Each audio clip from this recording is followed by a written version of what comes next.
Hello everyone, welcome to our YouTube channel. Start करते हैं नई उसकी समरी। यूनिट 6 करेंगे आज हम। एक मिनट, यूनिट 6 नहीं, आज हम यूनिट 5 करेंगे। हाँ, 5th यूनिट करना है। कल 4th यूनिट हो गई थी और मुझे लगता है कि आप लोगों ने वो सारी यूनिट्स रिवाइज कर ली होंगी अच्छी तरीके से, और जिन्होंने रिवाइज नहीं करी है प्लीज़ रिवाइज करते जाइएगा साथ के साथ। क्योंकि अगर आप रिवाइज नहीं करोगे तो कुछ मतलब का नहीं रहेगा, आपको पीडीएफ डाउनलोड करना भी और मेरा पढ़ाना भी। ठीक है, कि बिना रिवीजन के आप सब भूलने वाले हो। तो स्टार्ट करेंगे। आज हम यूनिट 5 को पढ़ेंगे। यूनिट 5 में किसके बारे में, बेसिकली ये देख लेते हैं हम। यूनिट 5 में हम development of self self concept आप कैसे डेवलप कर सकते हो इसके बारे में हम डिस्कस करने वाले हैं। डेवलपमेंट ऑफ सेल्फ, ठीक है। वो स्टार्ट करते हैं फिर।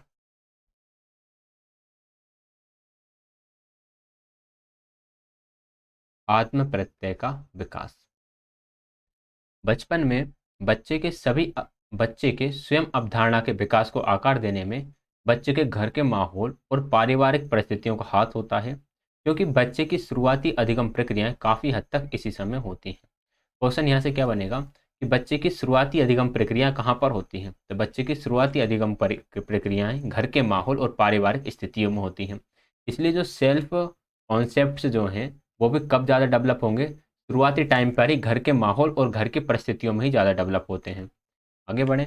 माता पिता की माता पिता की बच्चों के प्रति आकांक्षाएं बहुत महत्वपूर्ण होती हैं कि पेरेंट्स अपने बच्चों से क्या चाहते हैं। ये बच्चे को सेल्फ डेवलपमेंट में काफ़ी हेल्प करती हैं।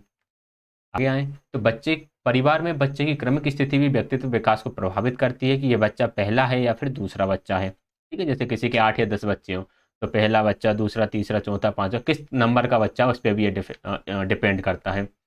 भाई बहनों में आपसी प्रतिस्पर्धा और कई बार पेरेंट्स कर देते हैं। एक्चुअल में ये भाई बहनों के प्रति आपसी प्रतिस्पर्धा उनमें बचपन में नहीं होती, ये पेरेंट्स इसको जनरेट कर देते हैं। ये देखो बड़ा भाई ऐसा पढ़ता है, बड़ी बहन ऐसे पढ़ती है, तुम्हारा तो स्कोर इतना कम है। तो ये जो कंपटीशन पेरेंट्स जनरेट करते हैं अपने बच्चों के बीच में, ये भी बहुत ज़्यादा इफेक्ट कर डालता है। हालांकि ये कंपटीशन जनरेट नहीं करना चाहिए पेरेंट्स को बच्चों के अंदर। हर बच्चे की अपनी गति है, उसे उसकी स्पीड से सीखने दो। उसे बड़े से कंपेयर मत करो, बड़े को छोटे से कंपेयर मत करो। ठीक, ध्यान रखिए। आगे बढ़ें। अनुकूलन या प्रतिकूलन की अवधारणाएं। अनुकूल या प्रतिकूल स्वयं अवधारणा का विकास बचपन में जीवन की घटनाओं पर निर्भर करता है। प्रतिकूल स्वयं अवधारणा यानी कि प्रतिकूल सेल्फ कॉन्सेप्ट्स जो हैं, जब माता पिता उनसे अवास्तविक आकांक्षाएं रखते हैं। अवास्तविक मतलब कि आपका बच्चे का पढ़ने का ज़्यादा अच्छा मन नहीं है और आप उससे आकांक्षा रख रहे हो, यार तू पढ़ पढ़, तू मैथ्स में मेहनत करो, तुझे इंजीनियर बनना है, तुझे JEE निकालना है। ठीक है, उसका मन ही नहीं है वो काम करने का, उसका मन तो कुछ और है। अगर हम 3 इडियट पिक्चर की बात करें तो 3 इडियट में जो एक वो होता है, फरहान अख्तर होता है, शायद फरहान नाम होता है उसका। तो जो फरहान होता है वो उसका क्या होता है, उसका पैशन तो फोटोग्राफी होता है, बट वो पेरेंट्स के दबाव में आकर इंजीनियरिंग कर रहा होता है। ठीक है, जब मित्र मंडली के अनुसार सदस्य मेलजोल रखने लगते हैं तो वह अपने तक ही सीमित रहता है, तब उसकी समाज रवैया प्रतिकूल होता है। फिर वो अपने तक ही सीमित रहता है, ज़्यादा खुलकर काम नहीं कर पाता है। ठीक है। अच्छा, यहाँ पर एक इम्पोर्टेंट है कि जो खुशी है, खुशी मतलब हैप्पीनेस, हैप्पीनेस के 3A हैं। देखो ये जो क्वेश्चन है, एग्जाम पूछ लेता है कि यार भाई 4P क्या है, 3A क्या है, तो ये सारे यहीं से उठकर आते हैं क्वेश्चन। 3A की बात करूँ, 3A क्या है?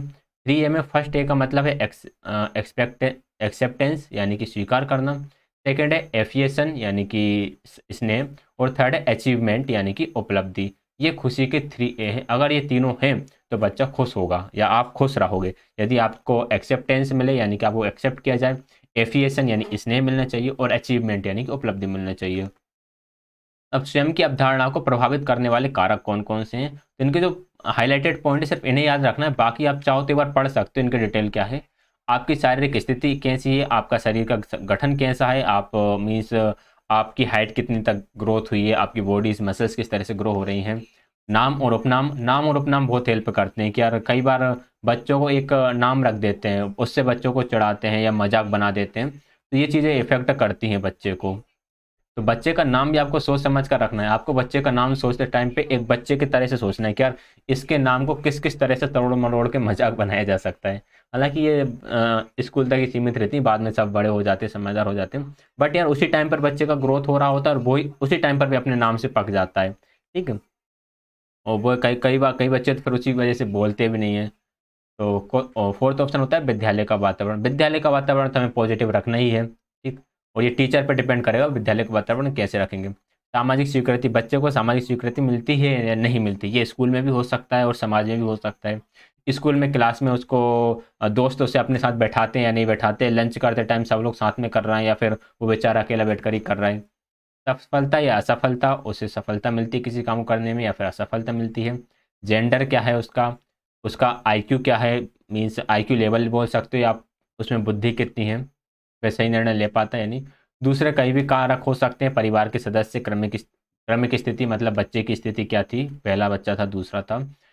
बच्चे के प्रशिक्षण की विधियां, जातीय समूह, गतिशीलता, पर्यावरण, ये सब क्या है, ये सब महत्वपूर्ण भूमिका निभाती है बच्चे के सेल्फ कॉन्सेप्ट को डेवलप करने में। आगे बढ़ें, बच्चों के मूल्यों का विकास, बच्चों में वैल्यूज का डेवलपमेंट कैसे होगा। एक जर्मन दार्शनिक थे, कौन थे, फ्रेडरिक नित्शे ने 1880 में अपनी पहली बार वैल्यूज यानी कि मूल्य शब्द का प्रयोग करा। इंपॉर्टेंट पॉइंट है यहाँ पर, वैल्यू शब्द का पहली बार प्रयोग किसने करा था, फ्रेडरिक नित्शे ने करा था, नित्शे ने करा था। कब करा था, 1880 में करा था। यार याद भले ना रहे लेकिन करा किसने था ये हमें याद रहना चाहिए। इन्होंने एक क्या बोला कि नैतिक मान्यताएं और अभिव्यक्तियां जो व्यक्ति या व्यक्ति परक हैं, यही क्या होते हैं, यही मूल्य होते हैं। मूल्य व्यवस्था हर समाज में भिन्न होती है, बिल्कुल सही बात है भाई। जो वैल्यूज हैं वो हर कम्युनिटी के अकॉर्डिंग वो अलग अलग हो जाती हैं। यह करो, यह ना करो, सही करो, गलत करो, ये ऐसा, ये वैसा, यही क्या है, यही हमारे मूल्य हैं। अब मूल्यों की कई श्रेणियां होती हैं, जिनमें से कुछ श्रेणी यहाँ पे दी गई हैं, किस किस तरह के मूल्य होते हैं। यहाँ से क्वेश्चन आया हुआ है DSSB में। तो कौन सा वैल्यूज के अंदर ला नहीं करता, और एक option all of the above था, तो ऑल ऑफ द एबव उसका राइट आंसर बन रहा था। पर्सनल वैल्यूज होती हैं, सोशल वैल्यूज होती हैं, moral values, spiritual values, cultural values and universal values. हमने ज़्यादातर बस यही पढ़ी होती है मॉरल वैल्यूज, बाकी के बारे में हमें पता होता नहीं है कि बाकी ये सब क्या है, बट ये सारी वैल्यूज होती हैं। आपके खुद के मूल्य भी होते हैं, आपके समाज के मूल्य भी होते हैं, कुछ मॉरल वैल्यूज भी होती हैं, आध्यात्मिक मूल्य भी होते हैं, कल्चरल के अकॉर्डिंग भी मूल्य भी होते हैं, और कुछ यूनिवर्सल वैल्यूज भी होती हैं, और ये हर जगह व्याप्त होती हैं।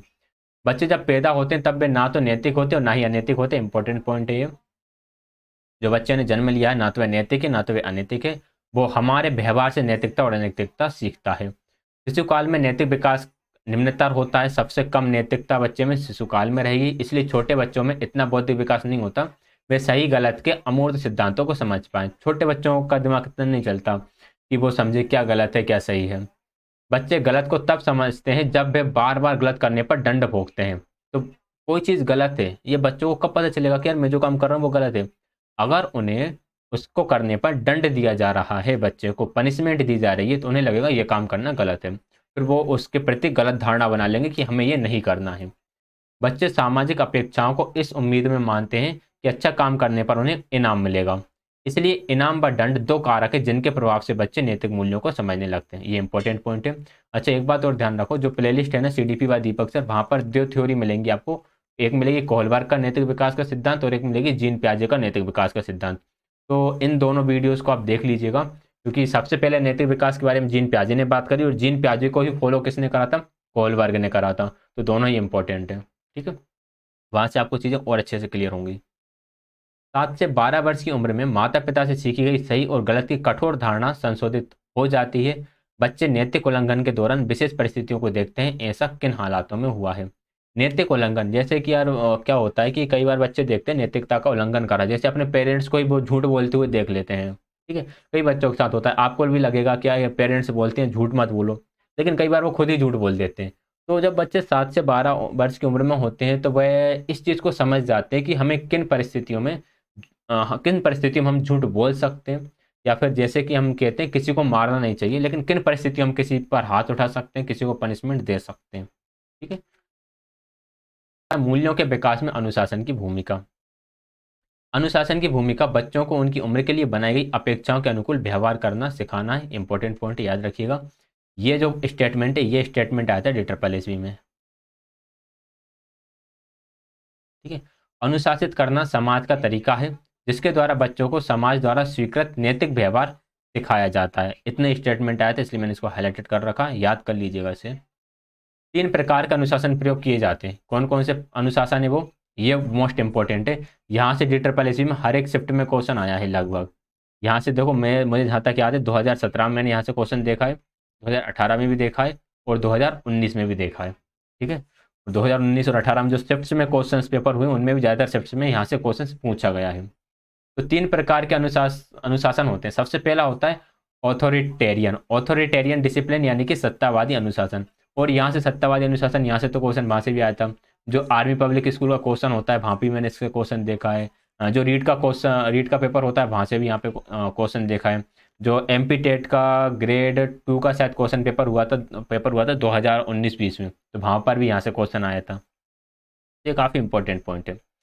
ऑथोरिटेरियन डिसिप्लिन क्या होता है? सत्तावादी अनुशासन। देखने पे ही लगता है सत्तावादी, सत्तावादी मतलब कि कोई एक रूलर होगा, कोई एक व्यक्ति होगा जो आप पे रूल कर रहा होगा, जिसने आपके ऊपर नियम कानून क्या कर रखे होंगे, दबाए रखे होंगे, लगा रखे होंगे। तो एक कहावत है, छड़ी का प्रयोग ना करो तो बच्चे बच्चे बिगाड़ बिगाड़ बिगाड़ हो बिगाड़ बच्चे बिगड़ जाते हैं ना, छड़ी का प्रयोग ना करें तो बच्चे बिगाड़ जाते हैं, कुछ ऐसा मतलब है इसका। तो इसमें माता पिता, अभिभावक, शिक्षक आदि नियम बनाते हैं और बच्चों को बताते हैं कि वह इन्हें मानना है। ये बात है, यानी पेरेंट्स ने, टीचर ने रूल्स बना दिए, ये रूल्स हैं, अब आपको इन्हें फॉलो करना ही करना है। ठीक है, उन्हें कुछ नहीं बताया जाता बच्चों को ये बताने का प्रयास नहीं किया जाता ये नियम क्यों बनाए हैं और बच्चों को ये उन्हें क्यों मानना है, या इन्हें इन्हें कौन से नियमों को मानना है, कौन से को नहीं मानना, कुछ नहीं।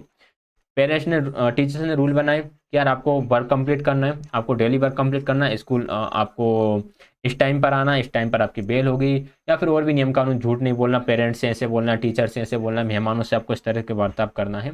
ये सारे नियम बना दिए और इन सबको स्ट्रिक्टली फॉलो किया जा रहा है। ठीक है, बच्चे अगर इसमें बच्चे को बिल्कुल भी अधिकार नहीं कि वो थोड़ा बहुत बोले कि यार हम इसमें थोड़ा सा बदलाव करना चाहते हैं या इसको ऐसा चेंज कर सकते हैं। कुल मिलाकर जो हिटलर वाला केस है,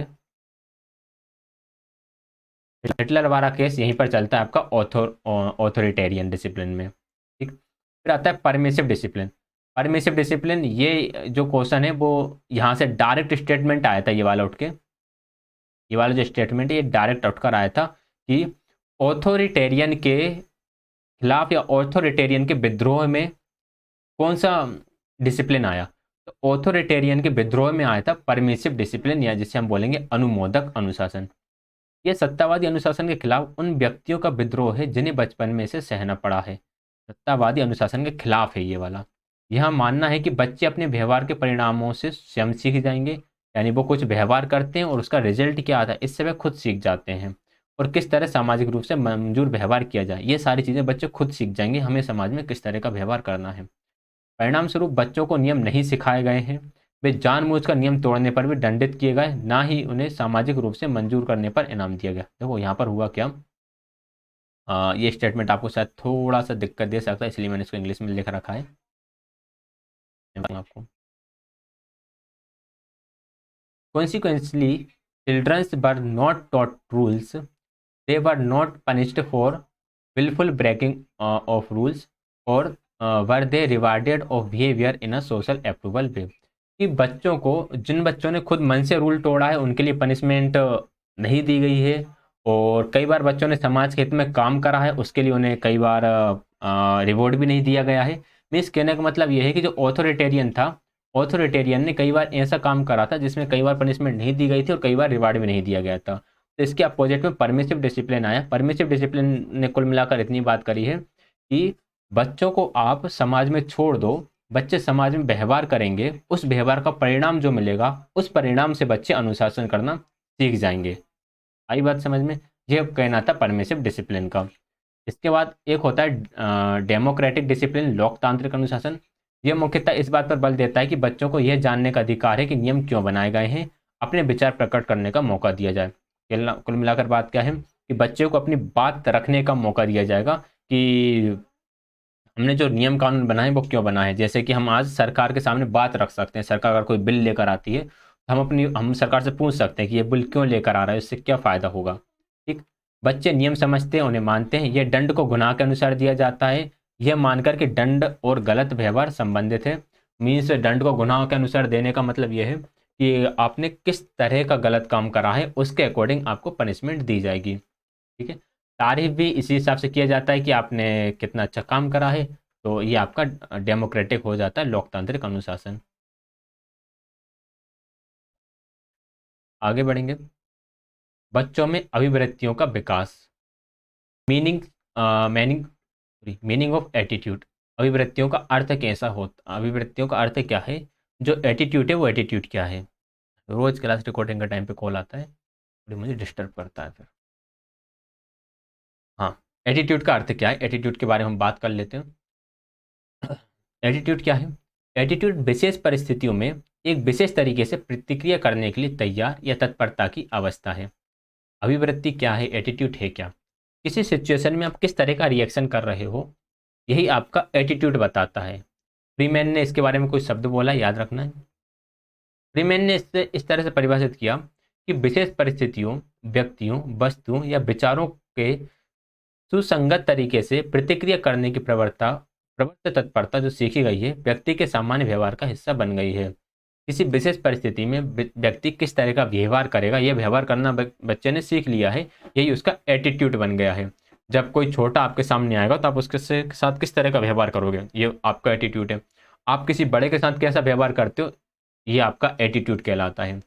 अभिव्यक्तियों का अवलोकन नहीं किया जाता, उनका प्रकट व्यवहार द्वारा अनुमान लगाया जाता है। किस तरह का व्यवहार प्रकट किया जा रहा है, प्रकट व्यवहार क्या है, आप किस तरह का बिहेवियर शो कर रहे हो, ठीक है ना। मैं यहाँ पर किस तरह का व्यवहार शो कर रहा हूँ आप लोगों के साथ, इससे इससे आपको मेरे एटीट्यूड के बारे में पता चलेगा कि सर का एटीट्यूड कैसा है, ठीक है। आप मुझसे जब बात करते हो तो आप किस तरह के वर्ड्स यूज़ करते हो बोलते टाइम, ये क्या है, आप किस तरह का व्यवहार मेरे लिए प्रकट कर रहे हो, तो मुझे इससे पता चलता है कि आपका एटीट्यूड किस तरह का है। आई बात समझ में। अभिवृत्तियों के घटक, कुछ अभिवृत्तियों के घटक है। अभिवृत्ति यानी जो आपका एटीट्यूड है किस किस पर निर्भर करता है, आपके ज्ञान पर निर्भर करता है जो तार्किक है या नहीं है, आपकी भावनाओं पर और आपके व्यवहार पर। तो ये कुल मिलाकर 3 एलिमेंट्स हो जाते हैं एटीट्यूड को डिफाइन करने के, जिन पर हमारा एटीट्यूड इफेक्ट होता है।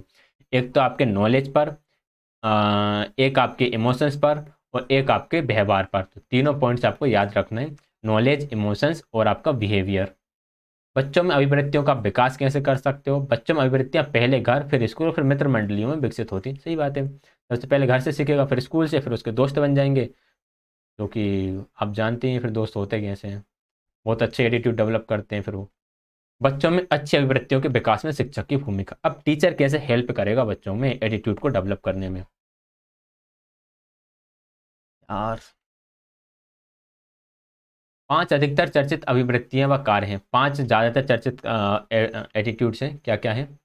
शिक्षक द्वारा वास्तविक देखभाल एवं दया। शिक्षक बच्चों की किस तरह से देखभाल करता है या फिर दया का भाव किस तरह से रखता है। कक्षा की जिम्मेदारी में हिस्सा लेने की इच्छा, कि कक्षा की जो जिम्मेदारियां हैं उनको निभाने में आप बच्चे को कितना, आप बच्चों को इन्वॉल्व उसमें कितना कर रहे हो, इंगेजमेंट की बात करें यहाँ पर हम।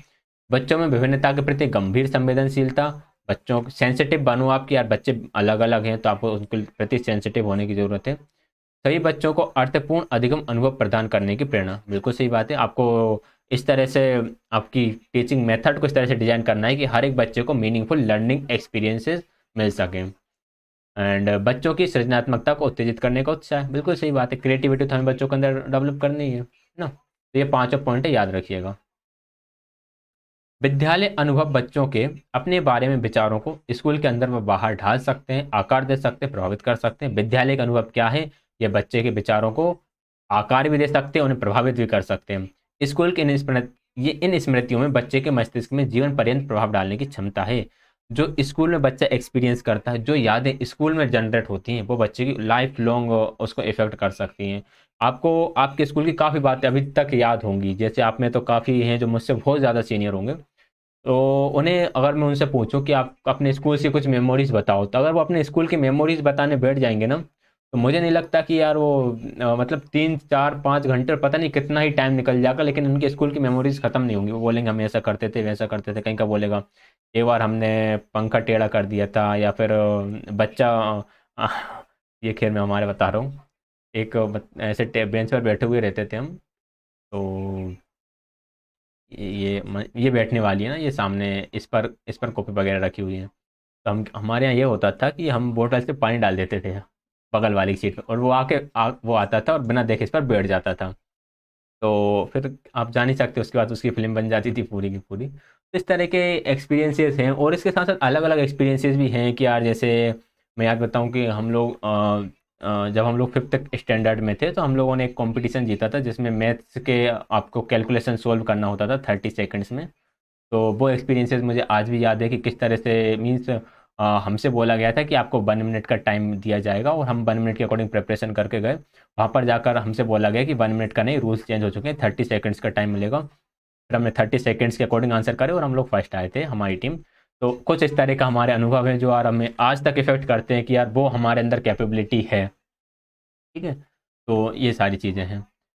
5 प्रभावशाली शिक्षक अभिवृत्तियाँ शिक्षक का एटीट्यूड 5 प्रकार का है, कैसे कैसे होना चाहिए। देखो ये जो 5 थी इन्हीं को यहाँ पर थोड़ा सा और एलेबरेट करके लिखा हुआ है। आप चाहो तो उन्हें डिटेल में पढ़ सकते हो या फिर जस्ट हेडिंग याद रखो, एग्जाम में हेडिंग ही पूछा जाएगा।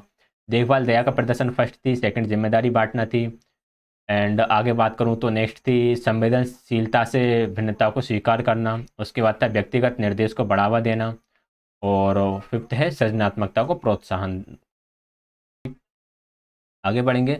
शिक्षण एक अत्यंत मनोवैज्ञानिक प्रक्रिया है और मानते हैं कि प्रभावी कक्षा का वातावरण बनाए रखने, बच्चों को प्रेरित करने, फैसले लेने की शिक्षक की क्षमता उसके व्यक्तिगत गुण और बच्चों से व्यक्तिगत संबंध बनाने पर निर्भर करती है। टीचर विद्यालय में प्रभावी वातावरण बनाना, बच्चों को प्रेरित करना और फैसले लेना, ये जो 3 कैरेक्टरिस्टिक्स हैं ये किस पर निर्भर करेंगी? ये शिक्षक के व्यक्तिगत गुण और बच्चों के साथ उसका रिलेशन किस तरह का है, इस पर ये चीज़ें निर्भर करती हैं। इसलिए शिक्षक को चाहिए कि उसका एटीट्यूड इफेक्टिव हो और बच्चों के जीवन में सकारात्मक परिवर्तन ला सकने वाला हो। ठीक है बात। टीचर का बिहेवियर ही ऐसा हो, जैसे अभी मेरे पास जो 2 कॉल आए जिस वजह से मैं थोड़ा सा डिस्टर्बेंस हुआ, वो दोनों ही कॉल स्टूडेंट्स के थे, शायद मिलने आ रहे हों या फिर कोई उनको डाउट वगैरह पूछना हो, जो भी समस्या थी। तो टीचर का व्यक्तिगत संबंध बच्चों से इस तरह से बन जाए कि बच्चे जुड़े रहें आपसे, आपसे जुड़े बच्चे ज्वाइंट हों आपसे। आई बात समझ में? व्यक्ति और मान्यताएं गुणों के एक समूह का सबसेट है जो मानसिक अवस्थाओं जिन्हें माना जाता है कि व्यक्ति के कार्यों को नियंत्रित करती है का नाम, परिभाषा, संरचना और सामग्री का वर्णन करते हैं। ठीक है, डेफिनेशन है, पढ़ लेना इसको। अभिवृत्तियां क्या है? मान्यताओं के गुणों का एक सबसेट है, ये है। परसेप्शन की बात करते हैं हम। परसेप्शन, अनुभूति मतलब क्या है? परसेप्शन है। परसेप्शन शब्द का अर्थ है ज्ञानेंद्रियों के द्वारा वातावरण को जानने की प्रक्रिया। ये इंपॉर्टेंट डेफिनेशन है, ये क्वेश्चन में बनकर आ सकती है। What is a perception? Perception क्या है? आप अपने सेंसेस के थ्रू एनवायरनमेंट को जान रहे हो, यही आपका परसेप्शन है। उद्दीपन वातावरण में उद्दीपन वातावरण उपस्थित हमारे आसपास की वस्तुओं से आता है, पर ये वस्तुएं नहीं है। उद्दीपन क्या होता है? जो स्टिमुलाई होती है ना, स्टिमुलाई। स्टिमुलाई क्या? स्टिमुलाई ऐसी जैसे ही एकदम से लाइट जली, आपकी आंखें बंद हो गई, ये क्या है? तो यहाँ पर लाइट क्या है? लाइट एक स्टिमुलस है जो आपको प्रेरित कर रहा है आंखों को बंद करने के लिए।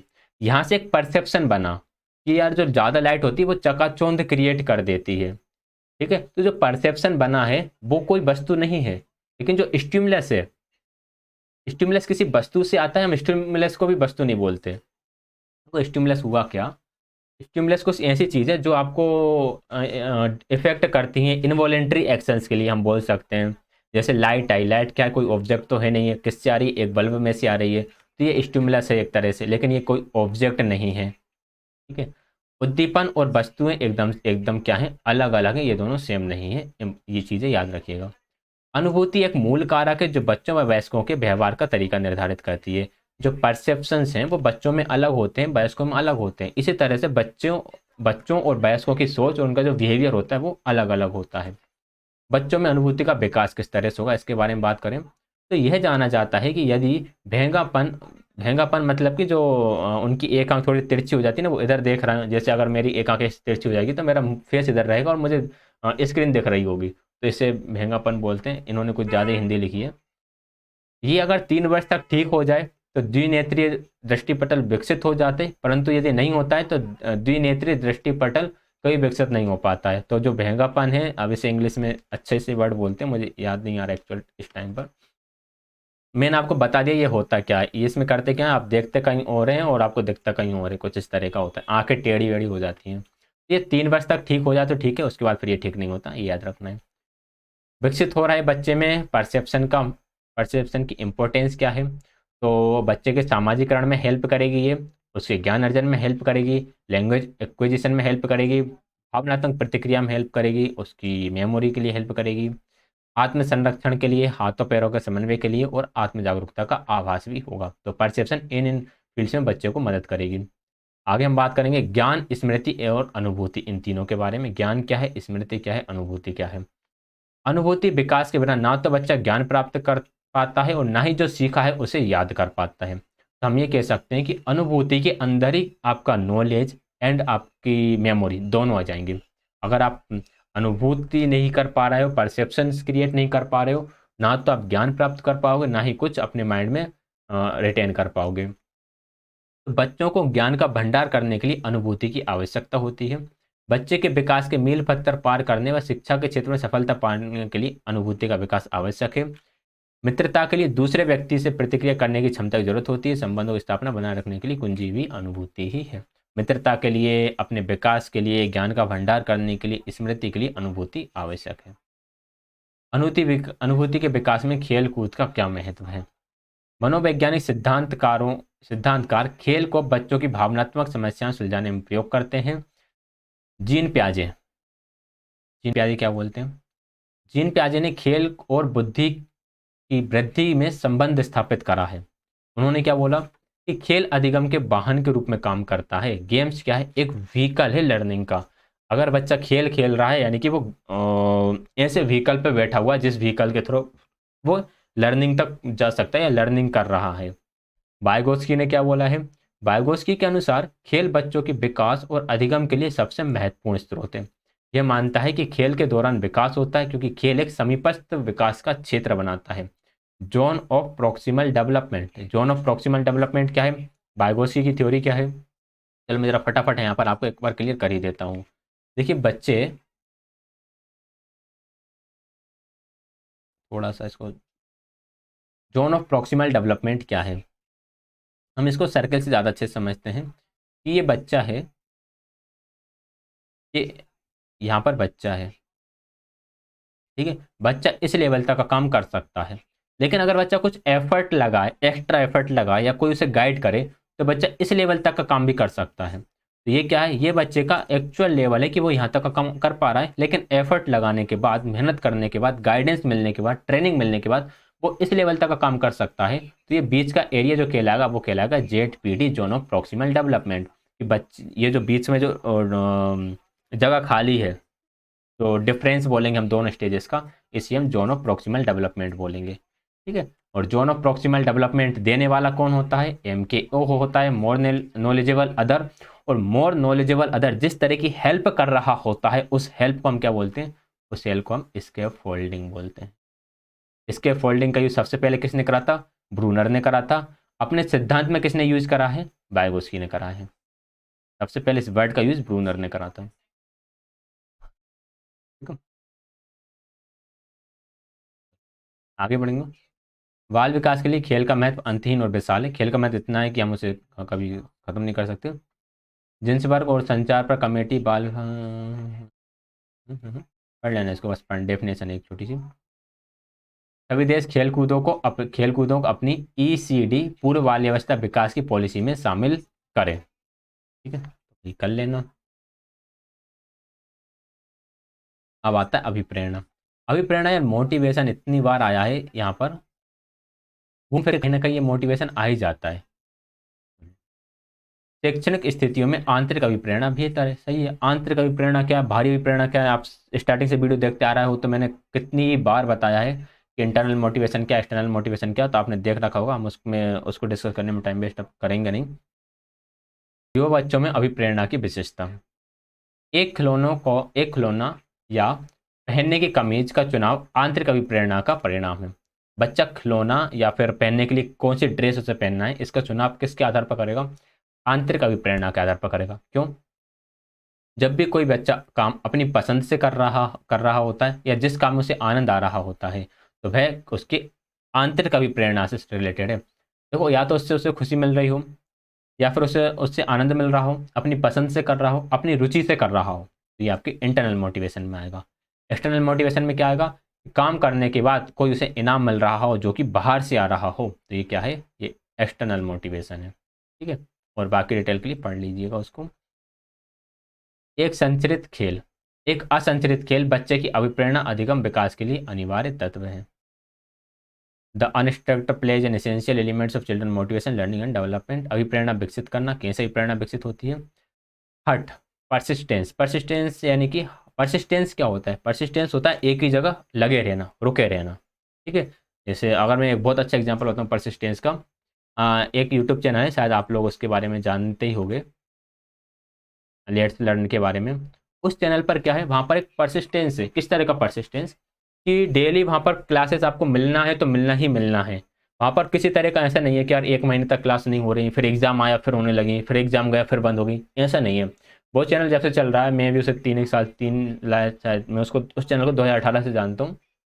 तो वहाँ पर क्लासेस चलती ही रहती है, कोई ज़्यादा प्रॉब्लम होती है तभी बंद होती है, तो उसे हम बोलेंगे कि वो परसिस्टेंस है। ठीक है, एक और चैनल के बारे में आपने सुना होगा, टेक्निकल गुरुजी। अब नहीं सुना हो तो देख सकते हैं आप इसको, टेक्निकल गुरुजी, जो गौरव भैया का चैनल है। तो टेक्निकल गुरुजी के बारे में बात करूँ तो उस चैनल पर मतलब कि डेली 2 वीडियोज अपलोड होना है तो होना ही है। इतना शायद 3 या 4 साल 5 साल के लगभग हुआ उस चैनल को, लेकिन एक दिन भी ऐसा नहीं गया जिस दिन उस चैनल पर 2 वीडियोज अपलोड नहीं हुई हो। तो इनकी सक्सेस होने का, इनको ग्रोथ होने का, या फिर इन चैनल को सक्सेस होने का, या फिर इनको जो भी ये आज इतने सक्सेसफुल चैनल है, इसका रीज़न क्या है? परसिस्टेंस इनका रीज़न है। यार इनका रीज़न क्या हो जाएगा? परसिस्टेंस इनका रीज़न हो जाएगा कि वो अपने काम में लगे रहे हैं, उन्होंने किसी तरह का गैप नहीं करा, और उन्होंने एक क्वालिटी कंटेंट प्रोवाइड करा है अपने टाइम पीरियड के अंदर। ठीक है, तो मैं इनके नाम बता देता हूँ, नहीं तो कोई कुछ बोलने लगे कि यार क्या बोल रहे हो आप, है ना। हालांकि अच्छे ही बोला दोनों चैनल्स के बारे में मैंने। तो ये होता है आपका परसिस्टेंस। अब मैं आपकी बात करूँ, अगर आप किसी गवर्नमेंट जॉब की प्रिपरेशन कर रहे हो, ठीक है, और आपके अंदर परसिस्टेंस नहीं है, तो आप नहीं निकाल पाओगे।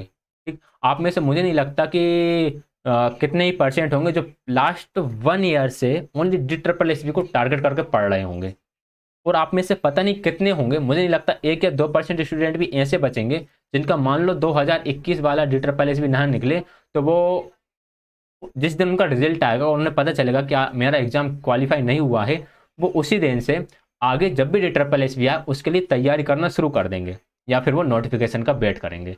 अभी जैसे माहौल चल रहा है सीटेट वाला, नोटिफिकेशन कब आएगा, नोटिफिकेशन कब आएगा। भाई तुम प्रिपरेशन कर रहे हो सीटेट की, तो वो तुम तैयारी करते रहो ना, नोटिफिकेशन कभी भी आए पेपर दे देना, काम खत्म हो जाएगा।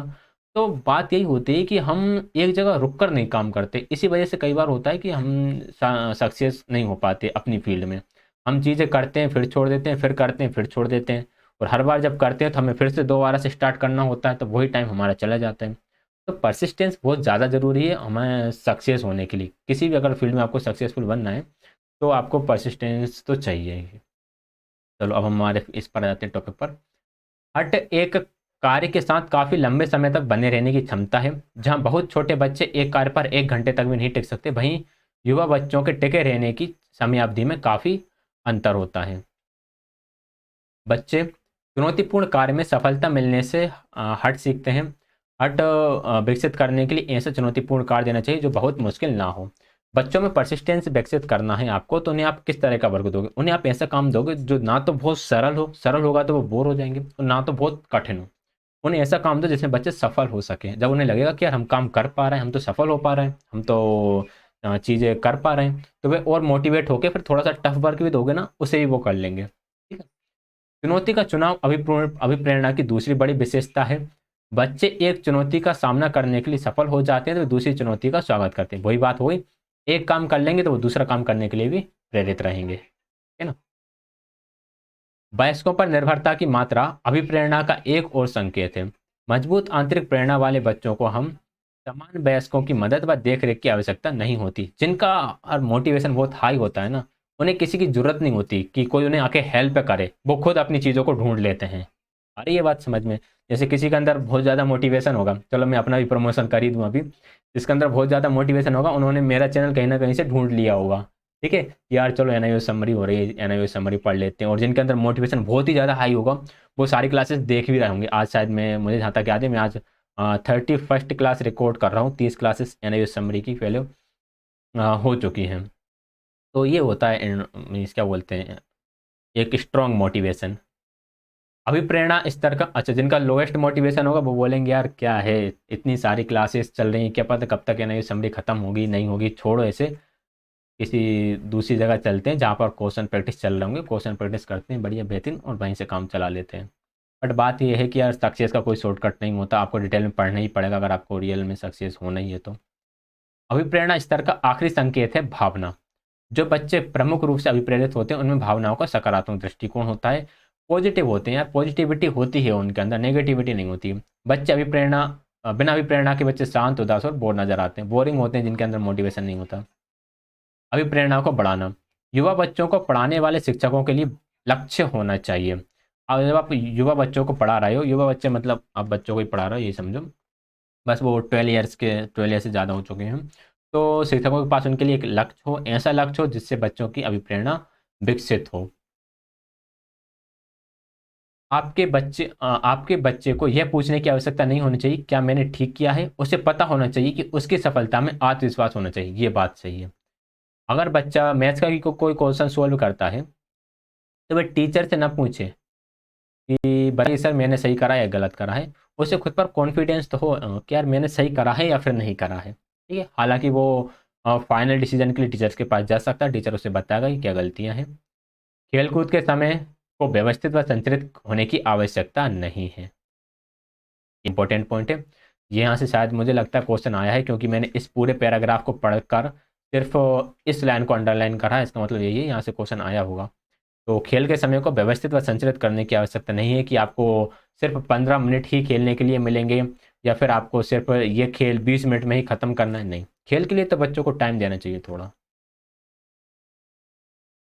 ऐसी परिस्थितियाँ प्रदान करें कि बच्चों को एक स्वीकृत चुनौती मिले, ऐसी चुनौती दिए जाए या ऐसा चैलेंज बच्चों के सामने मिले जिससे बच्चे एक्सेप्ट करें। बच्चों को अपनी सफलता का मूल्यांकन करने के अवसर देना चाहिए। अधिक इनामों का प्रयोग ना करें, ज़्यादा हर बार रिवार्ड रिवार्ड रिवार्ड ना दें बच्चों को। बच्चों की नज़र में दुनिया एक बहुत बढ़िया स्थान है, बच्चों को अपनी दुनिया का पता लगाने दें और खोजने दें। अभिवृत्तियों और आदतों जो शुरू के वर्षों में बन जाती हैं भविष्य के अधिगम के लिए मूड सेट करते हैं। मूड सेट मतलब कि एक तरह से आपका माइंड सेट क्रिएट करती हैं वो। हम नहीं बोलते कि यार उस व्यक्ति का माइंड सेट अच्छा है, वो कैसे उस माइंड सेट अच्छा हुआ, वो ये हुआ कि उन्होंने प्रारंभ से ही अपने माइंड को इस तरह से डिजाइन कर रखा है कि अब फ्यूचर में भी उनका माइंड सेट उसी के अकॉर्डिंग इम्प्रूव होता जा रहा है। तो जो हमारा एटीट्यूड होता है, जो हमारी हैबिट्स होती हैं, वही हमारा माइंड सेट क्रिएट कर देते हैं कि हम किस तरह के व्यक्ति बनना चाह रहे हैं। ठीक है, तो ये हुई बात।